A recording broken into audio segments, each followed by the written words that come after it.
Il existe une vérité que peu comprennent. Dieu ne distribue pas la richesse à n'importe qui. Il recherche quelque chose de précis avant de vous confier des ressources. Vous pouvez prier pendant des années, travailler sans relâche. Mais tant que cette clé spirituelle n'est pas active dans votre vie, les portes de la prospérité restent fermées. Et aujourd'hui, vous allez découvrir exactement ce que Dieu recherche chez une personne avant de lui confier la prospérité. Permettez-moi de vous poser des questions que personne ne vous a peut-être jamais posées ainsi. Pourquoi certains prospèrent-ils tandis que d'autres, tout aussi dévoués, restent dans la même situation financière année après année? Pourquoi y a-t-il des croyants qui servent Dieu fidèlement, mais dont les comptes ne sont jamais équilibrés?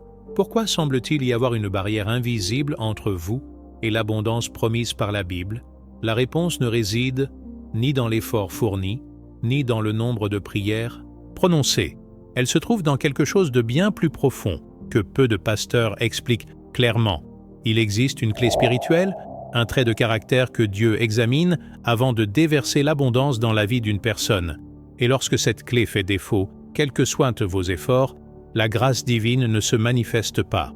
Avez-vous déjà remarqué que dans la Bible, Dieu ne distribue pas les richesses sans discernement? Abraham a prospéré, mais auparavant, il a fait preuve d'une obéissance exemplaire. Joseph a été élevé au second rang en Égypte, mais il a d'abord prouvé son intégrité en prison. Salomon a demandé la sagesse et a également reçu des richesses, car son cœur était tourné vers Dieu. Dieu ne recherche pas la perfection, mais il observe quelque chose de particulier en chacun. La vérité que je dois vous révéler aujourd'hui est la suivante. Dieu examine si vous êtes prêt à gérer vos ressources sans qu'elles deviennent votre idole. Il observe si la prospérité vous éloignera de lui ou vous en rapprochera. Il analyse si l'argent que vous possédez servira à bénir autrui ou simplement à s'accumuler. Et tant que cette maturité spirituelle ne se développe pas en vous, Dieu vous refuse l'abondance, non pour vous punir, mais pour vous protéger. Nombreux sont les croyants qui prient pour de mauvaises bénédictions.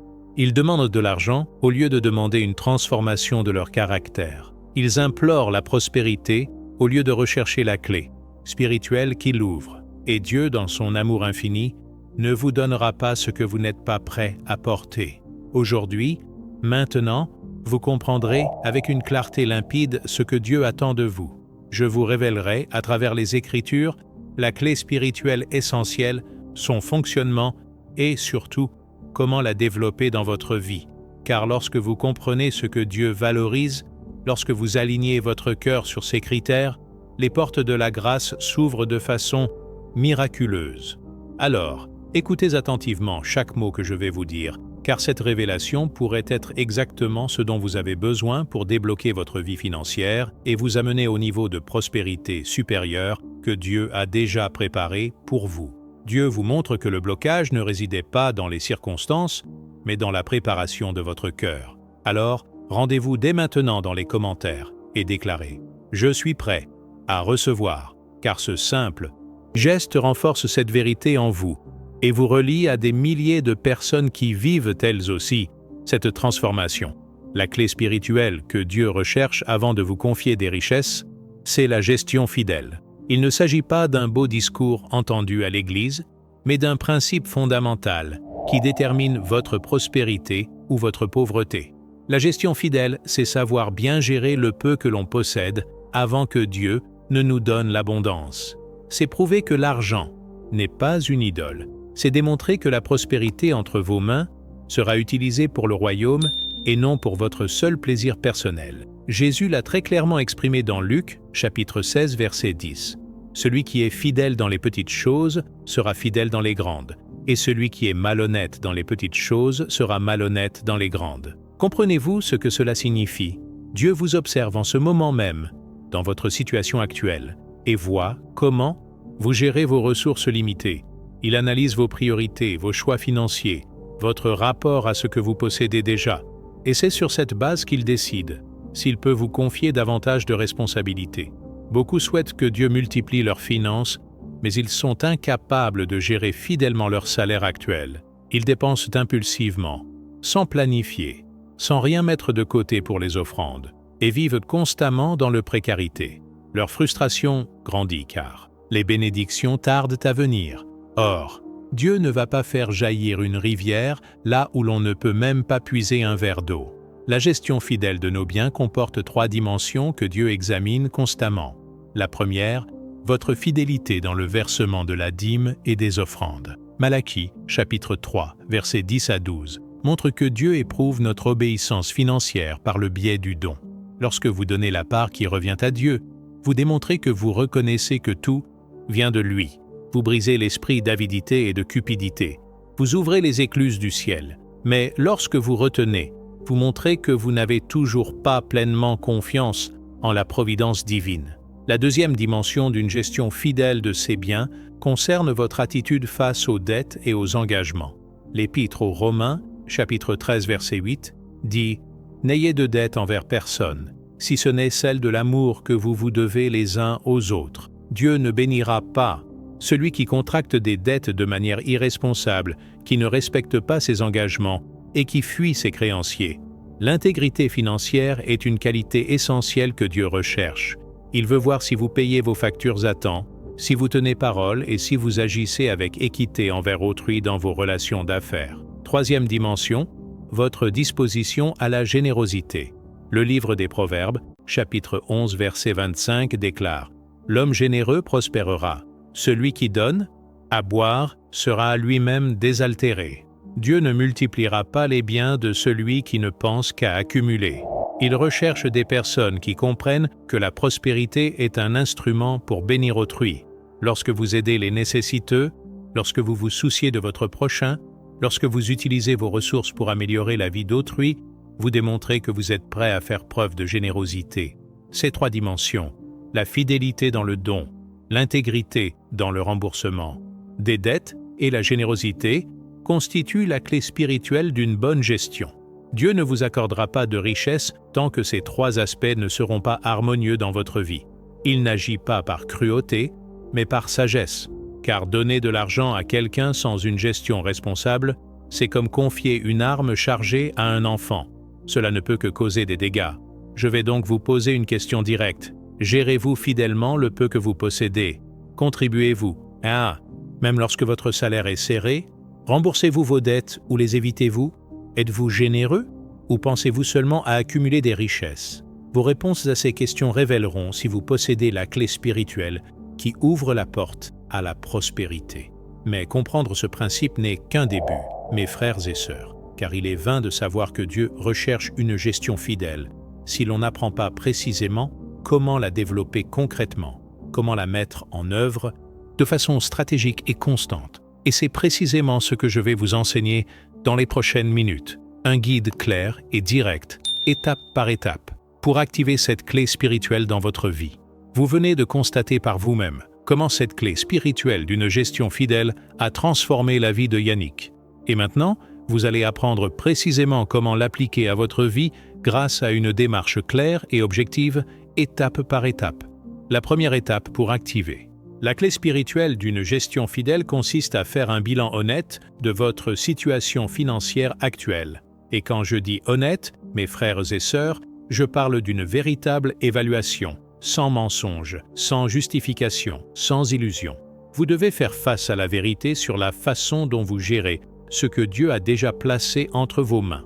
Le livre des Proverbes, chapitre 27, verset 23, dit « Prends soin de tes troupeaux, veille sur ton bétail ». Cela signifie qu'il est essentiel de savoir précisément où va votre argent.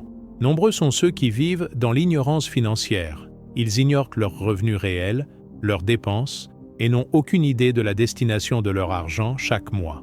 Or, Dieu ne confiera pas davantage de ressources à celui qui ne sait même pas gérer celles qu'il possède déjà. Je vais donc vous confier un exercice pratique qui changera votre perspective. Pendant les 7 prochains jours, notez chaque centime qui entre et chaque centime qui sort. Je ne parle pas d'approximation, mais de relevé précis. Ce café que vous achetez chaque jour, ce crédit que vous rechargez sur votre téléphone, ce repas que vous commandez le week-end, toutes ces petites dépenses qui semblent insignifiantes, mais qui, mises bout à bout, font une énorme différence. Notez tout. Au terme de ces 7 jours, vous serez stupéfait, car la plupart des gens découvrent qu'ils gaspillent entre 20 et 30% de leurs revenus en choses superflues, dépenses impulsives, achats compulsifs, gaspillage dû à un manque de planification. Vous comprendrez alors pourquoi Dieu ne multiplie pas vos finances. Ce n'est pas qu'il ne veuille pas vous bénir, mais parce que vous n'avez pas encore démontré votre capacité à bien gérer vos finances. Mais le diagnostic ne s'arrête pas là. Il vous faut également évaluer 3 domaines précis que Dieu observe attentivement. Premier domaine, vos contributions spirituelles. Êtes-vous fidèle dans vos dîmes? Donnez-vous selon ce que Dieu met dans votre cœur? Ou bien retenez-vous vos dons, trouvant toujours des excuses, disant toujours que vous commencerez quand la situation s'améliorera?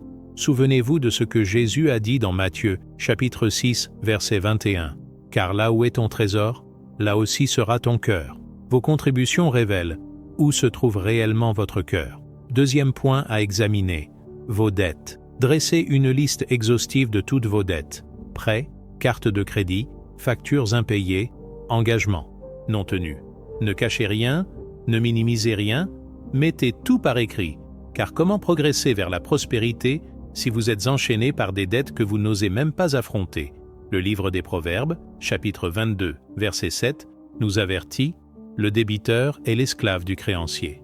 Dieu veut vous voir libre, mais pour cela, il vous faut d'abord reconnaître vos chaînes. Troisième point, votre générosité. Quand avez-vous aidé quelqu'un financièrement pour la dernière fois? Quand? Avez-vous constaté un besoin et agi pour y répondre? Ou ne pensez-vous qu'à vos propres besoins? Dieu examine attentivement cela, car il ne donnera pas de richesse à celui qui a le cœur fermé. Le livre des Proverbes, chapitre 19, verset 17, enseigne: celui qui fait preuve de bonté envers le pauvre prête à l'Éternel, et il le lui rendra. Votre générosité, même dans le besoin, détermine si vous êtes prêt à gérer l'abondance.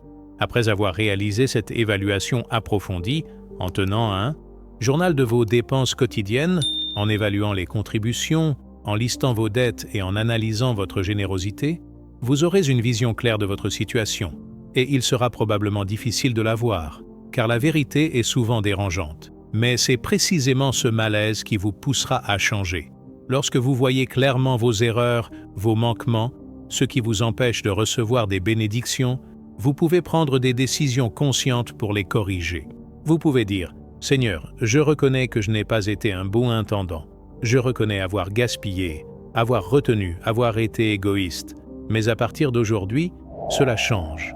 Je veux apprendre à gérer selon tes principes. » Et c'est cette humilité, cette reconnaissance sincère, cette volonté de changer que Dieu attendait de vous. Car il ne recherche pas la perfection, mais un cœur disposé à apprendre. Et lorsque vous faites ce premier pas d'introspection honnête, vous dites à Dieu: « Je suis prêt à grandir, je suis prêt à être transformé, je suis prêt à recevoir la clé spirituelle qui ouvre la porte à la prospérité. » À ce propos, je dois vous montrer quelque chose qui peut accélérer considérablement cette transformation dans votre vie. Nombreux sont ceux qui comprennent le principe d'une gestion responsable, mais qui ne savent pas comment l'appliquer concrètement et stratégiquement au quotidien. C'est pourquoi j'ai créé un outil puissant intitulé « Transformer votre mentalité et multiplier rapidement vos finances ». Ce guide vous montrera précisément comment restructurer votre rapport à l'argent selon les principes bibliques, comment vous libérer des croyances limitantes qui vous maintiennent dans la précarité et comment mettre en place un système de gestion financière concret qui favorise la multiplication divine dans votre vie. Il ne s'agit pas de théories abstraites, ce sont des stratégies concrètes qui ont déjà aidé des centaines de personnes à sortir de la frustration financière et à entrer dans le cycle de prospérité que Dieu a préparé. Connaissez-vous la différence entre ceux qui réussissent et ceux qui stagnent? Ce n'est ni de la chance, ni un privilège, mais la rapidité d'exécution.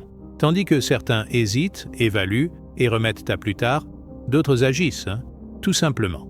Et 3 mois plus tard, 6 mois plus tard, la différence est frappante. L'un récolte les fruits de son travail, l'autre hésite encore à se lancer. Alors, ne soyez pas de ceux qui se contentent de réfléchir. Agissez! Rendez-vous dès maintenant sur le premier commentaire épinglé et téléchargez le document. Vous vous féliciterez plus tard de cette décision. Pour en revenir à ce dont nous parlions, La deuxième étape pour une gestion financière fidèle consiste à établir un plan de priorité financière fondé sur les principes du royaume. Après avoir diagnostiqué le problème et constaté la réalité, il vous faut maintenant réorganiser vos finances en plaçant Dieu au centre de chaque décision financière. Luc chapitre 12 verset 31 est très clair. Cherchez d'abord le royaume de Dieu et sa justice, et tout cela vous sera donné par-dessus. Ce n'est pas simplement un joli verset à mémoriser, c'est un principe financier fondamental. Lorsque vous placez le royaume de Dieu au premier plan de vos priorités budgétaires, Dieu prend en charge tout le reste. Mais concrètement, que signifie donner la priorité au royaume? Cela signifie que lorsque vous recevez votre salaire, avant de payer vos factures ou de faire vos achats, la première chose que vous mettez de côté est la dîme. Non pas les 10% qui restent après avoir tout payé, mais les 10 premiers pourcents. Ce sont les prémices. C'est reconnaître que Dieu est la source, et non votre travail, votre entreprise ou vos compétences, mais Dieu seul.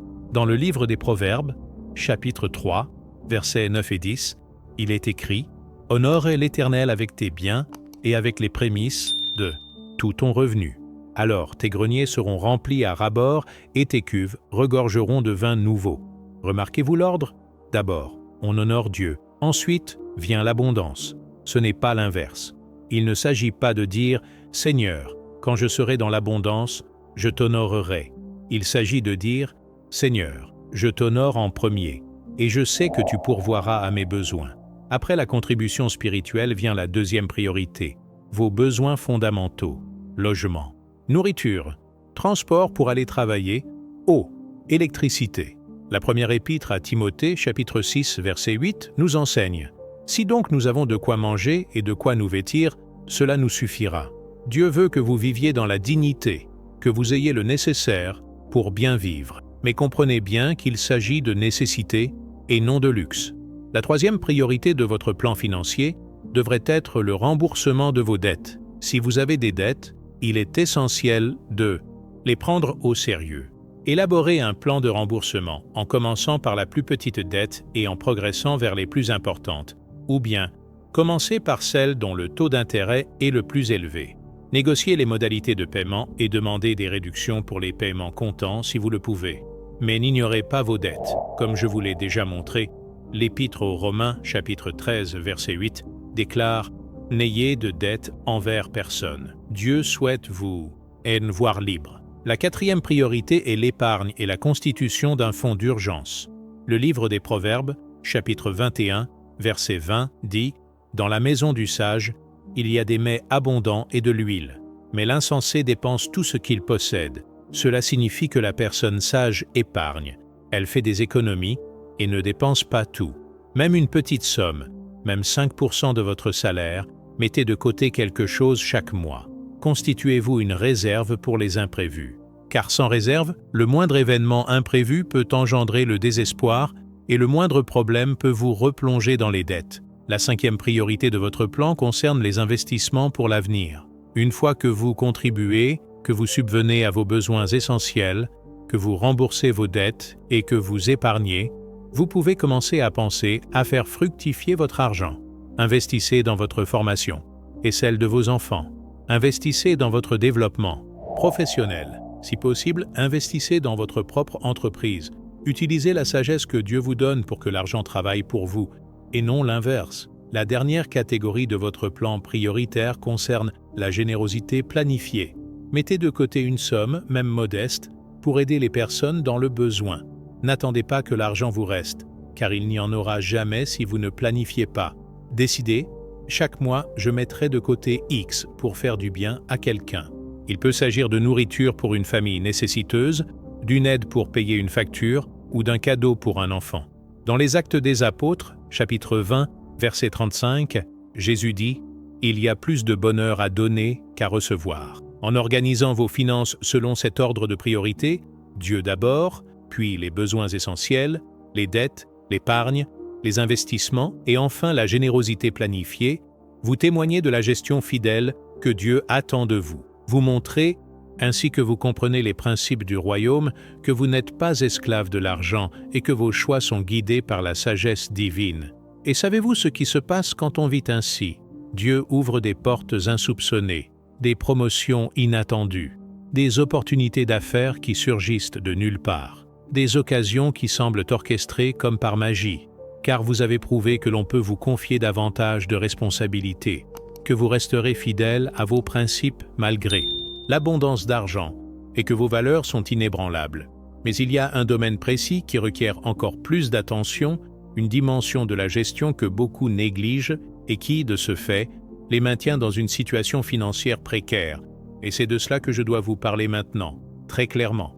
La troisième étape pour une gestion responsable de ses finances consiste à développer la discipline et la maîtrise de soi dans ses décisions financières. Et c'est là que beaucoup échouent, mes frères et sœurs, car ils comprennent les principes. Ils savent ce qui est juste, mais sous l'effet de la tentation, sous le coup de l'émotion, ils prennent des décisions impulsives qui anéantissent tous leurs efforts. Le livre des Proverbes, chapitre 25, verset 28, établit une comparaison frappante. Comme une ville dont les murailles sont abattues, ainsi est l'homme sans maîtrise de soi. Sans rempart protecteur, tout envahisseur peut pénétrer. Sans maîtrise de soi, toute tentation d'achat peut vous submerger. Toute offre peut vous séduire, toute impulsion peut vous contrôler.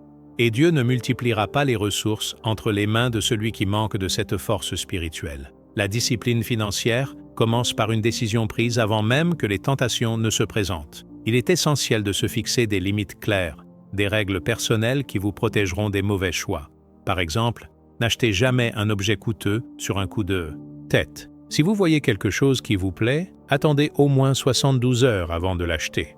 Si, après ce délai, vous estimez toujours que c'est nécessaire et que vous disposez des fonds nécessaires, alors réfléchissez-y. Mais le plus souvent, vous vous rendrez compte qu'il s'agissait d'une simple impulsion et non d'un véritable besoin.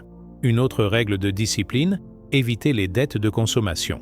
La première épître aux Corinthiens, chapitre 9, verset 25, parle d'athlètes qui s'entraînent à la maîtrise de soi en toutes choses. Vous devez vous entraîner à dire non aux cartes de crédit, à refuser les paiements échelonnés inutiles et à résister à la publicité qui vous incite à vous endetter. Si vous n'avez pas les moyens d'acheter quelque chose comptant, vous ne devriez probablement pas l'acheter. La discipline se manifeste aussi dans les petites dépenses quotidiennes. Ce café quotidien peut sembler insignifiant, mais au bout d'un mois, il représente une somme considérable. Ces encas achetés dans la rue au lieu d'apporter les vôtres. Ces abonnements à des services que vous n'utilisez plus, mais que vous continuez de payer. Le livre des Proverbes, chapitre 13, verset 11, nous enseigne « Les richesses acquises rapidement diminuent, mais celui qui amasse peu à peu les accroît. De petites fuites empêchent la tasse de se remplir. Mais la maîtrise de soi ne se limite pas à éviter les dépenses superflues. Elle implique aussi la capacité à différer sa gratification. C'est une force immense, mes frères et sœurs. Nombreux sont ceux qui veulent tout de suite. Ils ne savent pas patienter. Ils veulent une voiture neuve avant même de pouvoir se l'offrir.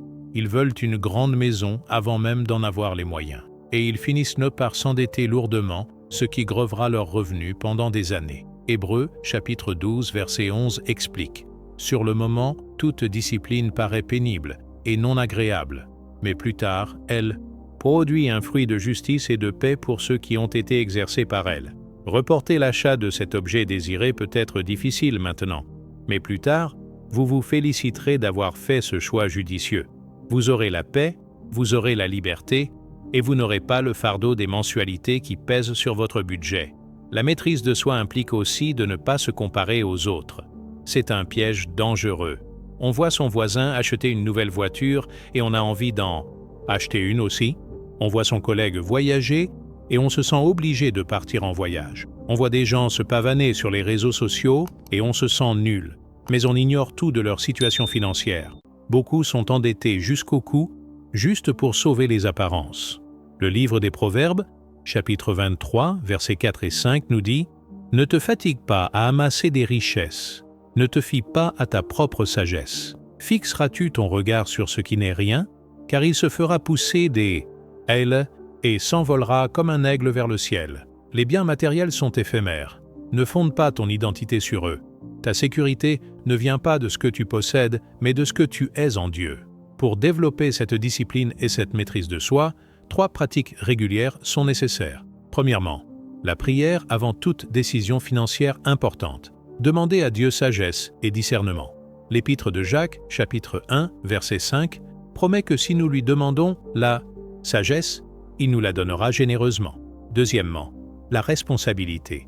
Trouvez une personne de confiance, votre conjoint, un ami mûr, qui puisse vous interroger sur vos choix financiers. Proverbe, chapitre 27, verset 17. Le fer aiguise le fer, et l'homme aiguise son prochain. Troisièmement, le jeûne périodique, non seulement de nourriture, mais aussi de shopping. Instaurez des périodes où vous n'achetez que le strict nécessaire afin de renforcer votre maîtrise de soi spirituelle. En cultivant cette discipline, en développant une véritable maîtrise de soi, vous montrez à Dieu votre maturité et votre capacité à gérer davantage. Vous prouvez ainsi que vous ne serez pas dominé par l'argent, mais que vous le gérerez avec sagesse. Dieu vous montre que vous avez la capacité de maîtriser vos impulsions et de vivre avec sagesse. Aimez cette vidéo dès maintenant, car ce message doit toucher davantage de personnes qui, comme vous, ont besoin de se libérer du manque de discipline financière. Abonnez-vous pour continuer à recevoir des enseignements qui transformeront votre état d'esprit et vous prépareront à la prospérité que Dieu vous réserve. Je vous invite maintenant à une réflexion plus profonde, car il y a quelque chose qui dépasse les techniques et stratégies financières. Il existe une vérité spirituelle qui détermine si vous prospérerez véritablement ou si vous vous contenterez de survivre. Et cette vérité est liée à votre cœur, à la place qu'occupe Dieu dans votre vie. Jésus a été très clair. Dans Matthieu, chapitre 6, verset 24. « Nul ne peut servir deux maîtres, car ou il haïra l'un et aimera l'autre, ou il s'attachera à l'un et méprisera l'autre. Vous ne pouvez servir Dieu et l'argent. » Cette affirmation est forte. Il ne s'agit pas de dire qu'on ne peut pas posséder d'argent, mais qu'on ne peut pas le servir, qu'on ne peut pas en faire son maître, son idole. Voici la véritable épreuve d'une gestion fidèle. Que feriez-vous si vous deviez choisir entre obéir à Dieu et gagner de l'argent? Si une opportunité d'affaires lucrative se présentait, exigeant de vous que vous compromettez vos principes, que choisiriez-vous? Si la croissance financière impliquait d'abandonner votre intégrité, votre honnêteté, votre éthique chrétienne, l'accepteriez-vous? Votre réponse à ces questions révèle qui est votre véritable maître. Dieu ne cherche pas des gens qui veulent se servir de lui pour s'enrichir. Il cherche des gens qui le désirent, par-dessus tout, même par-dessus la prospérité. Car lorsque Dieu est véritablement à la première place dans votre vie, lorsque vous l'aimez plus que l'argent, alors il peut vous confier la richesse, car il sait que la richesse ne vous éloignera pas de lui. Laissez-moi vous raconter ce qui arrive à beaucoup de gens. Lorsqu'ils traversent des épreuves, ils cherchent Dieu avec ferveur, prient, jeûnent et vont à l'église. Mais dès que la prospérité arrive, que leurs revenus augmentent, leur foi se refroidit. Ils commencent à manquer les offices religieux car ils ont désormais des obligations sociales. Ils cessent de prier car ils se sentent désormais à l'abri financièrement. Ils réduisent leurs contributions car ils veulent investir dans d'autres projets. Alors, Dieu doit leur permettre de connaître à nouveau le manque afin qu'ils reviennent à sa recherche. Le Deutéronome chapitre 8 versets 17 et 18 nous met en garde contre cela. Ne dis pas en ton cœur, c'est ma force et la puissance de ma main qui m'ont acquis ces richesses. Mais souviens-toi de l'Éternel, ton Dieu, car c'est lui qui te donne la force d'acquérir des richesses. Même dans la prospérité, même lorsque ton entreprise se développe, n'oublie jamais d'où tu viens. Ne laisse jamais l'orgueil t'envahir. Ne crois jamais que c'est grâce à ton intelligence, à tes capacités, à tes efforts. C'est Dieu qui t'a tout donné. La clé spirituelle que Dieu recherche n'est pas la réussite financière, mais un cœur abandonné à lui. C'est celui qui dit « Seigneur, si la prospérité me permet de mieux te servir, alors prospère. Mais si la richesse m'éloigne de toi, alors laisse-moi demeurer dans le besoin, car je te désire plus que les biens matériels. » Un petit rappel important, mes frères et sœurs, le savoir sans application ne produit aucun changement. Le guide pratique, transformez votre mentalité et multipliez rapidement vos finances, dont j'ai parlé précédemment, vous aidera à mettre en œuvre tous ces principes de manière stratégique. Si vous ne l'avez pas encore téléchargé, le lien se trouve dans le premier commentaire épinglé. Ne laissez pas passer cette occasion. Pour revenir à notre réflexion, Lorsque vous comprenez que l'argent n'est qu'un instrument entre les mains de Dieu, lorsque vous vous considérez comme un intendant et non comme un propriétaire, lorsque votre identité ne réside pas dans ce que vous possédez, mais dans qui vous êtes au sein du royaume, alors vous êtes prêt à gérer l'abondance sans en être corrompu. Et savez-vous ce qui rend cela si beau? Lorsque vous atteignez ce niveau de maturité spirituelle, Dieu n'a plus besoin de vous retenir. Il peut vous accorder ses bienfaits car il sait que vous resterez fidèle. Il peut les multiplier car il sait que vous les utiliserez pour accomplir ses desseins. Il peut vous combler de prospérité car il sait que la prospérité ne détruira pas votre âme. Dans la première épître à Timothée, chapitre 6, versets 17 à 19, on trouve un enseignement puissant. Recommande à ceux qui sont riches dans le monde présent de ne pas être orgueilleux et de ne pas mettre leur espoir dans les richesses, si incertaines, mais de mettre leur espoir en Dieu, qui nous donne abondamment toutes choses pour que nous en jouissions. Recommande-leur de faire le bien, d'être riches en bonnes œuvres, d'être généreux et prêts à partager. Ainsi, ils se constitueront un trésor, un fondement solide pour l'avenir lorsqu'ils saisiront la vie véritable. Alors je vous le demande aujourd'hui, désirez-vous seulement l'argent ou désirez-vous la vie véritable? Désirez-vous seulement la prospérité matérielle ou désirez-vous le royaume de Dieu et sa justice? Car si vous cherchez d'abord le royaume, tout le reste vous sera donné par-dessus. Mais si vous recherchez d'abord l'argent, vous risquez de devenir riche et de perdre votre âme. Il y a aussi une dimension pratique à cette vérité spirituelle qu'il faut mettre en pratique au quotidien. Une manière concrète de démontrer constamment que Dieu est souverain et que vous lui faites pleinement confiance. C'est de cela que je vais vous parler maintenant. L'étape finale pour activer pleinement la clé spirituelle d'une gestion fidèle consiste à instaurer une routine spirituelle régulière en cherchant Dieu spécifiquement la sagesse financière. Car tout ce que je vous ai enseigné jusqu'ici, toutes les étapes pratiques, toutes les réflexions profondes, ne seront pleinement efficaces que si vous êtes en relation quotidienne avec celui qui est la source de toute sagesse. Le livre des Proverbes, chapitre 2, versets 6 et 7, déclare « Car l'Éternel donne la sagesse, de sa bouche sortent la connaissance et l'intelligence. Il réserve la saine sagesse aux hommes droits. Il est un bouclier pour ceux qui marchent dans l'intégrité. » Cela signifie qu'il existe une sagesse qui vient directement de Dieu, une intelligence financière qu'il désire vous donner, mais que vous devez la rechercher par la prière et la méditation de sa parole. Voici donc ce que je vous propose de faire dès aujourd'hui. Consacrez au moins 10 minutes chaque matin à vous tourner vers Dieu, en particulier pour vos finances. Il ne s'agit pas d'une prière rapide, ni d'une demande superficielle. C'est un moment d'intimité où vous lui présenterez vos finances, lui demanderez conseil pour chaque décision, le remercierez pour ce que vous possédez déjà et affirmerez votre foi en sa providence. Pendant ce temps de prière, ouvrez votre Bible au livre des Proverbes et de l'Ecclésiaste. Lisez un chapitre par jour, en demandant à Dieu de vous révéler des conseils pratiques pour vos finances. Ces livres regorgent de principes de gestion, de conseils professionnels et de mises en garde contre la paresse et l'imprudence.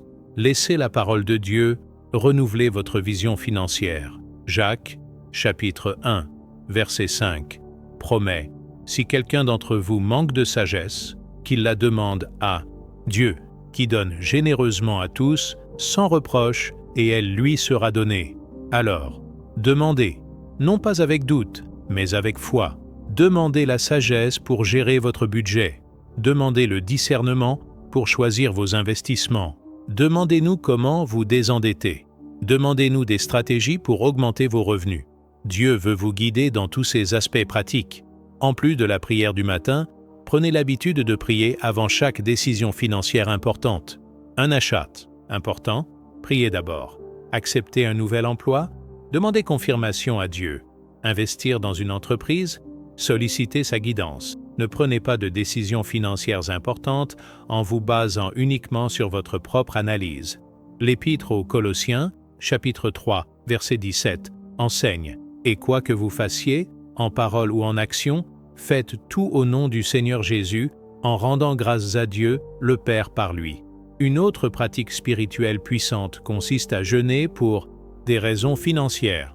Il ne s'agit pas de magie ni de manipuler Dieu. C'est simplement démontrer votre volonté de renoncer aux désirs charnels pour rechercher une guidance spirituelle. Choisissez un jour de jeûne par mois où vous prierez spécifiquement pour votre situation financière en demandant la levée des malédictions de pauvreté, en renonçant aux esprits de pénurie et en proclamant les promesses de prospérité. En ce jour de jeûne, faites également un bilan spirituel devant Dieu. Examinez vos finances du mois écoulé. Reconnaissez vos manquements, vos dépenses impulsives et vos infidélités. Mais rendez grâce aussi pour vos victoires, pour avoir résisté à la tentation et pour avoir obéi malgré la difficulté. Psaume 139, versets 23 et 24. Sonde-moi, ô Dieu, et connais mon cœur. Éprouve-moi et connais mes pensées. Regarde s'il y a en moi une voie mauvaise et conduis-moi sur la voie de l'éternité. Mais la vie spirituelle ne se limite pas à la prière personnelle. Il est également important de se connecter à sa communauté de foi. Assistez régulièrement aux offices. Écoutez les sermons sur la gestion des biens et les finances. Partagez vos témoignages de réussite financière pour encourager les autres. Demandez aux responsables spirituels de prier pour vous lorsque vous rencontrez des difficultés. L'Épître aux Hébreux, chapitre 10, verset 25, nous avertit. N'abandonnons pas notre assemblée, comme c'est la coutume de quelques-uns, mais exhortons-nous les uns, chers les autres. Enfin, cultivez un cœur empli de gratitude. 1 Thessaloniciens 5, 18. Rendez grâce en toutes circonstances, car telle est la volonté de Dieu en Jésus-Christ à votre égard. Même en période de difficultés financières, soyez reconnaissants. Même si la réponse n'est pas encore arrivée, soyez reconnaissants. La gratitude ouvre des portes que les plaintes ferment. La gratitude attire des bénédictions que les murmures chassent. Lorsque vous vivez dans cette routine spirituelle, lorsque vous confiez constamment vos finances à l'autorité divine, un miracle se produit. Vous commencez à recevoir des inspirations divines pour accroître vos revenus. Vous découvrez des opportunités insoupçonnées. Vous bénéficiez de la faveur divine lors des négociations. Des portes s'ouvrent sans même que vous ayez eu à frapper. Car désormais, vous marchez en harmonie avec les principes du royaume et Dieu s'engage à vous faire prospérer. Ce message transforme votre vision des finances et de la spiritualité. Dieu vous révèle que la véritable prospérité provient de votre relation avec lui, et non de techniques vaines. Partagez donc cette vidéo dès maintenant avec 5 personnes qui ont besoin d'entendre cette vérité, que ce soit en famille, à l'église ou avec des amis qui traversent des difficultés financières. Ce message pourrait être un tournant dans la vie de quelqu'un. Dieu souhaite vous utiliser comme instrument pour diffuser cette révélation. Maintenant que vous comprenez toute cette puissante révélation concernant la clé spirituelle d'une gestion fidèle, il y a une dernière vérité qu'il convient d'énoncer, une vérité qui scellera tout ce que nous avons abordé ici et vous préparera pleinement à vivre cette nouvelle réalité financière que Dieu a prévue pour vous. Mon frère, ma sœur, nous voici arrivés au terme de ce cheminement de révélation, et je tiens à ce que vous compreniez parfaitement ceci. La clé spirituelle que Dieu recherche n'est ni compliquée, ni inaccessible, ni réservée à une élite. Elle est à votre portée, dès maintenant. La fidélité dans la gestion de nos biens est un choix, une décision de vivre selon les principes du royaume, même en l'absence de témoins, même lorsque c'est difficile, même lorsque cela semble illogique. Dieu observe votre cœur en ce moment même. Il voit que vous avez persévéré jusqu'ici car votre désir de changement est sincère. Il perçoit la lassitude engendrée par les difficultés financières, mais aussi la foi qui demeure vivante en vous. Et je vous le déclare, cette clé spirituelle s'active en ce moment même dans votre vie. Une gestion fidèle de vos ressources s'enracine en vous. La grâce divine se déverse sur vous, et vous constaterez des changements, non seulement dans vos finances, mais aussi dans votre cœur, dans votre paix intérieure et dans votre relation avec Dieu. Ces paroles ont profondément touché votre esprit. Dieu renouvelle votre vision financière et vous prépare à la prochaine étape. Alors, déclarez en commentaire « Je suis un intendant fidèle », car cette affirmation renforce l'engagement que vous prenez maintenant devant Dieu de gérer sagement tout ce qu'il met entre vos mains. Sur cette chaîne, vous trouverez toujours des enseignements qui harmonisent votre vie avec les principes divins. Aimez cette vidéo dès maintenant, non pas par simple politesse, mais pour témoigner de l'impact profond qu'elle a eu sur vous. Activez votre abonnement, car Dieu a encore de nombreuses révélations puissantes à vous transmettre par cette chaîne, des paroles qui continueront de vous préparer à la prospérité qu'il vous a déjà promise. Dans la vidéo qui s'affiche à l'écran, vous découvrirez quelque chose qui peut lever les derniers obstacles, empêchant la pleine manifestation de la bénédiction divine. Ne partez pas maintenant, cliquez et continuez, car Dieu a encore beaucoup à vous révéler.